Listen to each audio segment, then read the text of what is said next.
What's up guys, City Striker here, and in this video I'm going to be talking about Marlon Vera versus Pedro, the young Punisher Munhoz, and this is a really good fight. It wasn't originally supposed to happen, but I think it's a good alternative because it made no sense for Cheeto to lose a pretty dominant fight to Corey Sandhagen and then get to fight someone who's higher than him in the rankings and Henry Cejudo.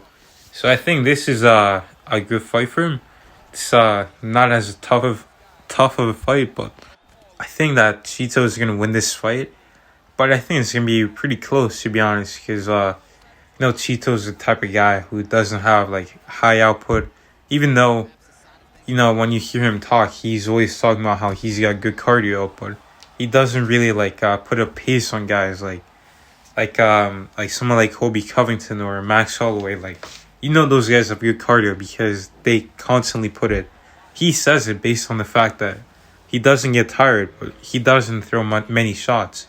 He just kind of shells up a lot, but is able to go the distance without throwing much shots. So is he really a cardio machine? Maybe not. But either way, I think in this fight, he's gonna need to use his activity to win this because Pedro Munhoz is one of those guys that's very under the radar, but he's really good.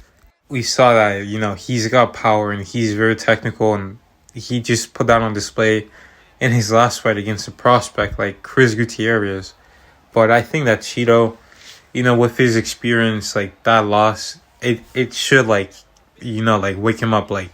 You gotta change up something because you can't become a champion if you're gonna fight like that. So I think in this fight he's gonna be more offensive minded. I think he's gonna throw a lot more jabs, a lot more straight punches, because I think he's got a pretty significant reach advantage. He definitely has a height advantage.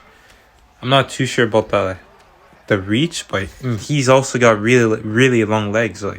He had longer legs than Stipe Miocic, which is crazy because Cheeto is a 5'8" bantamweight and Stipe is a 6'4" heavyweight, and Cheeto had longer legs than him, which is crazy to say. But regardless, Cheeto, I think he could use his front kicks too. In this fight, you saw Pedro Munhoz.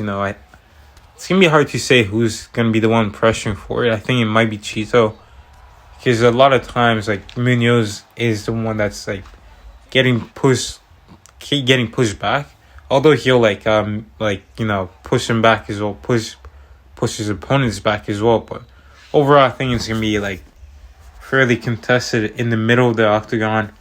I don't think that Munhoz is gonna hurt Cheeto with some punches. I think Cheeto has a really good chin, and Pedro Munhoz has a good chin too. So I don't see him getting hurt by Cheeto, unless maybe by some type of kick, because Cheeto has some really good kicks. But I think if Cheeto can use his punches, his jab, his plays, just his boxing, really. He's been training with Jason Perillo, really good boxing coach. So if he can just use his boxing in this fight, use those long kicks, the front kicks, the side kicks, sweet chin music to the face, like he did versus Ralph Hunt, I think he can win this fight comfortably. Obviously Munhoz is still gonna be in there, but I think it's gonna be pretty competitive. I think Cheeto wins a unanimous decision, 29-28. And even if Pedro Munhoz tries to take it to the ground, never mind. I was about to say I don't think he's gonna hold him down that much, but given what Corey Sandhagen did to him, and that was I don't think Corey Sandhagen is that good of a grappler, not one of the better grapplers in the weight class.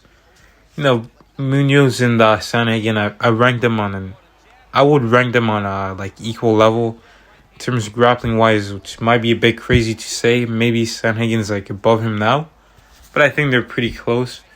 But Pedro Munhoz, he could actually take him down, and that's where Cheeto could lose a round. But I think the sense of urgency that he lacked from the Sandhagen fight, it's gonna push him to be more urgent in this fight. And when he loses a round, okay, next round I gotta go after this guy, and I gotta put some shots, put some combos on him, be offensive. not as much offensive. He's got pretty good defense, to be fair to him, but he just needs more volume, more offense. And I think losing that way to Sandhagen is going to make him a better fighter, and we're going to see that. I think Munhoz is a really good opponent to display those skills, but we'll see. Maybe Munhoz is just on a different hunger level, but I think I got Cheeto winning by decision.